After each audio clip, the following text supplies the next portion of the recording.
Hello geometry students, my name is Jami Emigh, and this video is our discussion on section 10.3, areas of regular polygons.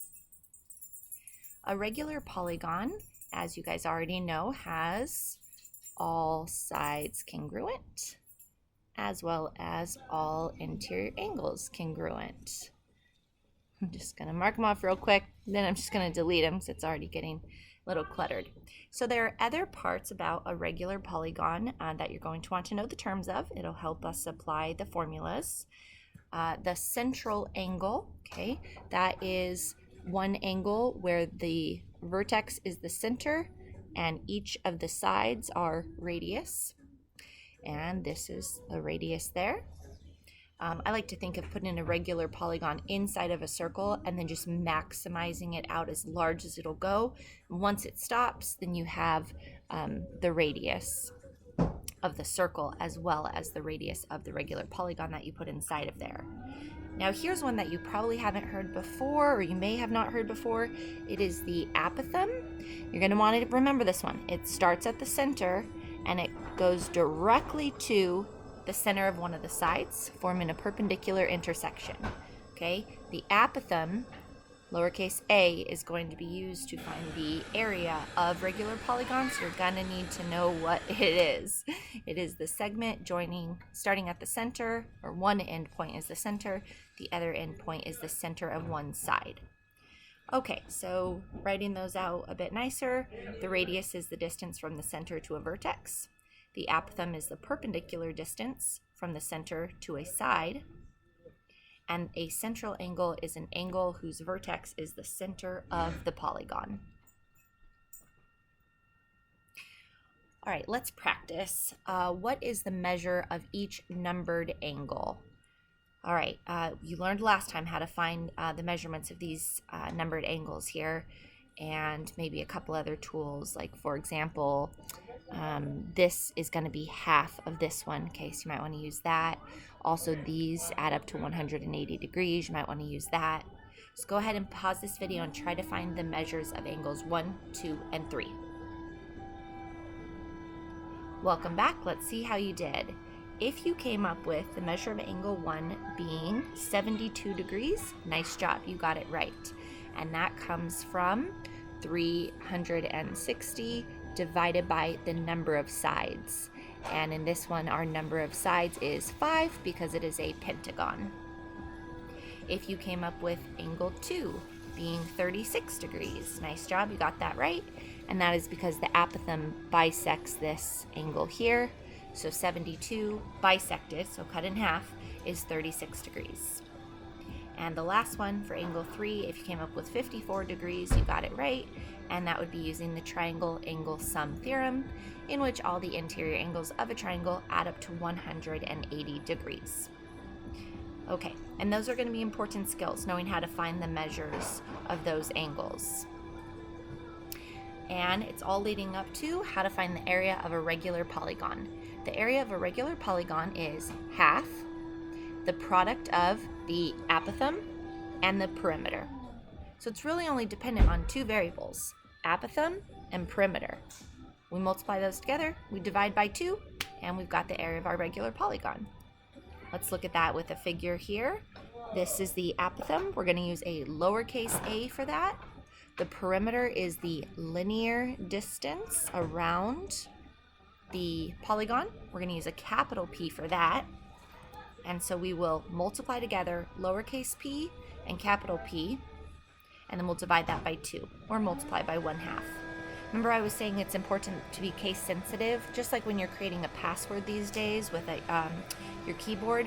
Formulas are case sensitive also. Here we have a capital A and a lowercase a. You're going to need to keep those straight. So capital A stands for area, lowercase a stands for the length of the apothem.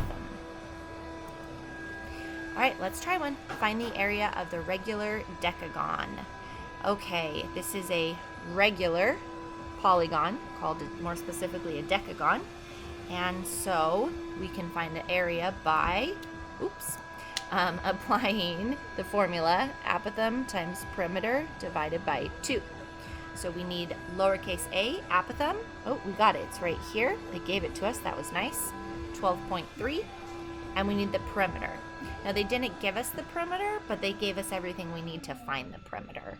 So since it's regular, we know all of these sides are the same measure, which means if we walk around 8, 2, 3, 4, 5, 6, 7, 8, 9, 10 times, that would be 8 inches times 10, giving us a perimeter of 80 inches. Okay, we have everything we need. We have lowercase a, we have capital P. We'll multiply those together and divide by 2, and we will have the area of this regular decagon. And I got 492, and that is square inches. So it would take 492 little 1 by 1 square inches to fill this regular decagon. All right.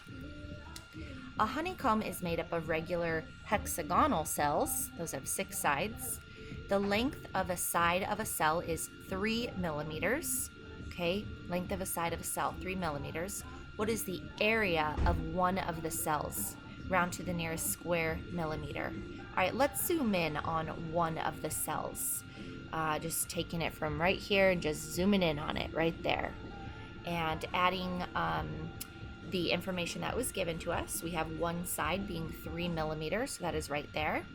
Okay, all of the dashed lines inside now are something we are going to add. They're not given to us, we add them strategically because we know that we need the apothem to find the area of one of these cells. Okay, so what I like to do is construct one radius and the apothem, 90-degree angle, and then I like to work with this right triangle right here, okay? So, strategically, dashed line for a radius, dashed line for the apothem, 90-degree marking. Lowercase a labels the apothem. Now, if I can find some angle measures, I can use trigonometry to find the apothem. Okay, well, we know that 360 divided by the number of sides, 1, 2, 3, 4, 5, 6 sides, that gives us 60 degrees. So that is where this 60 comes from. We know that the apothem bisects that, so this right here would be 30 degrees. Okay, so it turns out we're working with a special triangle here. It is a 30, 60, 90. So just giving us options, we can use trigonometry or we can use special triangles. We don't have enough to use Pythagorean theorem, but we do, I need to add this side right here. The apothem bisects that side, so it's not 3 millimeters, it's half of 3, okay? It's 3 cut in half, which is 1.5 millimeters. Okay, there's a lot going on in this figure right now. So I'm going to erase it all and add back just what I think is the most important. And that would be the 1.5 right here and the 30 degrees right here and the 60 degrees right there. Okay, so we're going to use that information to find the length of the apothem. I'm going to use special triangles. So changing colors, across from the 30-degree angle gets S, across from the 90 gets 2S, and across from the 60 gets S radical 3. I now write an equation. My options are 2S equals, I don't know, so I'm not using that one. S equals 1.5. That's looking like a good one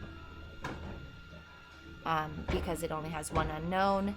And the other equation is S radical 3 equals A, but that has 2 unknowns, so we'll start with this one, S equals 1.5. I'm just, sorry, keep hitting that. Gonna substitute that in right there for S, and we end up with 1.5 radical 3 is the length of our apothem. Okay, now we plug that into 1/2 times apothem is 1.5 radical 3 multiplied by the perimeter. The perimeter is 18. We get that from taking one side length and multiplying it by 6. That's where we get the 18 millimeters from. Reducing that, rounding to the nearest square millimeter, and we get 23 square millimeters. Okay, again, there was a lot to that question. Having to use special triangles alone used to be its own problem on, let's say, a test. And now we're being asked to use, work with special triangles just for one little piece of a problem. So it's really important that you have all those foundational skills down, like how to use special triangles or how to use trigonometry to find the missing parts. You could have used trig for this as well. It would give you an equivalent apothem. It would just be in different form, and it will still take you to 23 square millimeters. So you have all the skills you need, but it is really important to keep your thoughts organized. And I always suggest making a blank template. I love doing that. And just that gives you direction on what blanks you need to fill in, like lowercase a and capital P. And then you just go to that figure and you do everything you need to do to find lowercase a, capital P. You plug them into the formula and then use your arithmetic skills to reduce and then approximate if required. Okay. All right, so we have another one here. An architect in Europe is designing a regular Dodecagon tile. A Dodecagon is a 12-sided. Do is 2, deca is 10, so it's a 12-sided polygon. So we're going to have n equals 12 there. And this Dodecagon is a tile feature for a mall. If the radius is, I think that's supposed to be planned to be 10 meters, okay? Radius is 10 meters.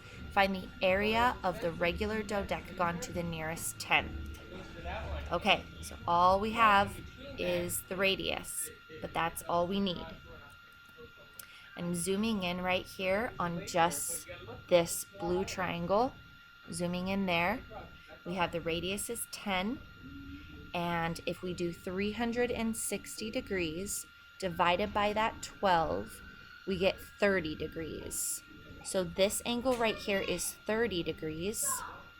But when we add the apothem, remember the apothem cuts that in half, which is why you see the 15 degrees there. So we're going to be focusing on this right triangle right there.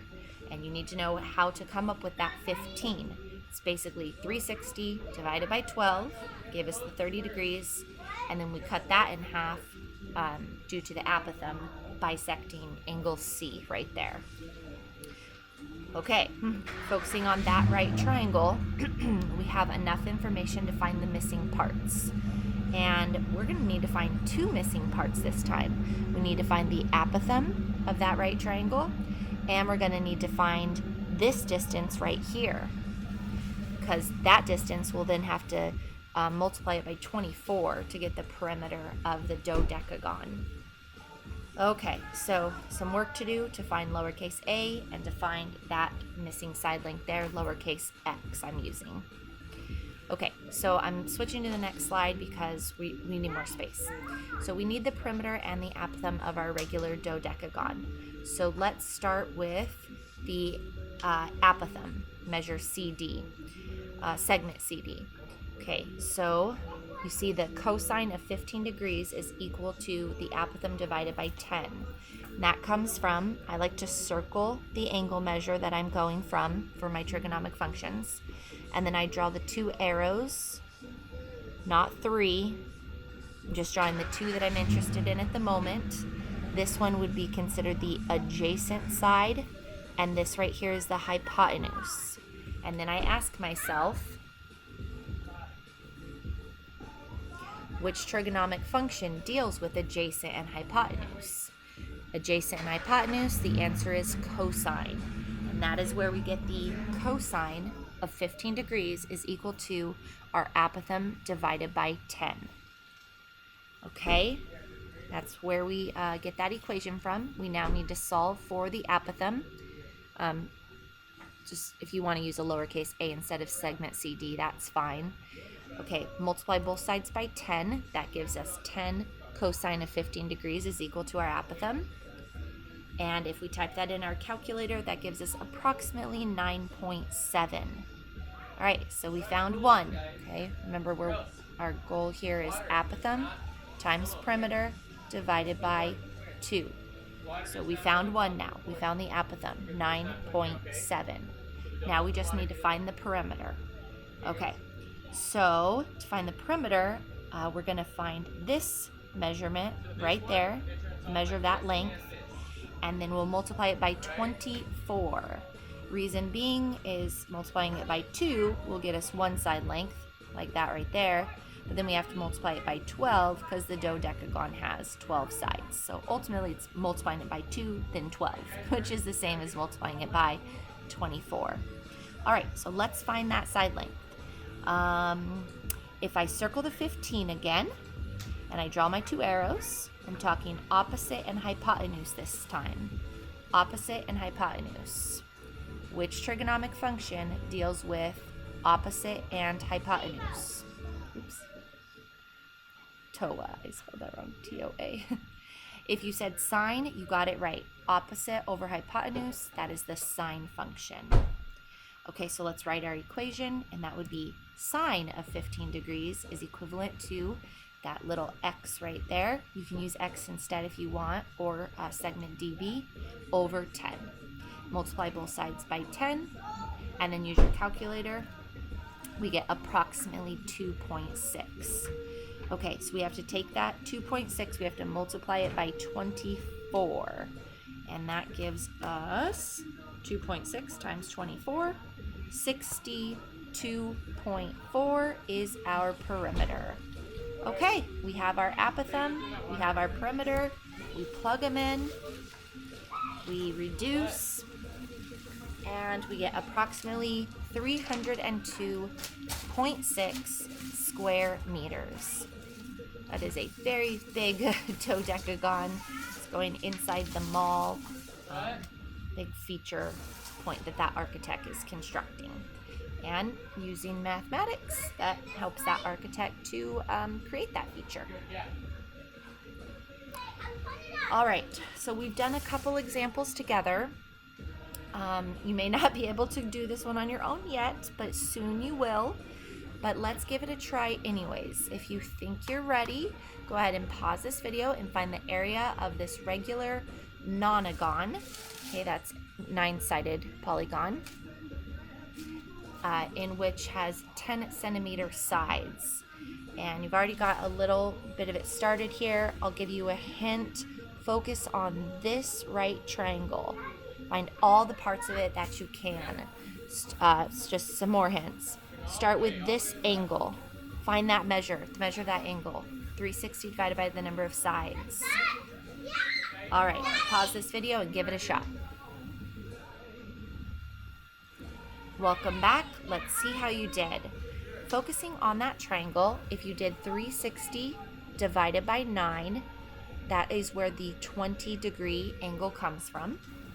Taking one side length and cutting it in half because the apothem bisects it, that is where this 5 comes from. So we found 2 measurements of our triangle, and that's all we need to find all the missing parts. Okay, if you decided to use trigonometry, probably did, because it's not a special triangle, so yeah, we need to use trig. We find that tangent of 20 degrees is equal to the opposite side over the adjacent side. We then have to solve for the apothem by multiplying both sides by a, then dividing both sides by tangent of 20 degrees. Okay, so we have the area being equal to half of the apothem times the perimeter. So here's the half, here's the apothem, and here's the perimeter of 90. Perimeter of 90 came from 10 centimeter sides, and there are 9 sides. That's where the 90 comes from. Okay, so type that into your calculator carefully. You get 225 over tangent of 20 degrees, which is approximately 618.1824194. Oops. And that would be in square centimeters. Okay, if you were unable to do that on your own, that is okay. rewind the video and try to do this piece by piece before you go to the homework, because once you go to the homework exercises, you won't have a problem like this to guide you.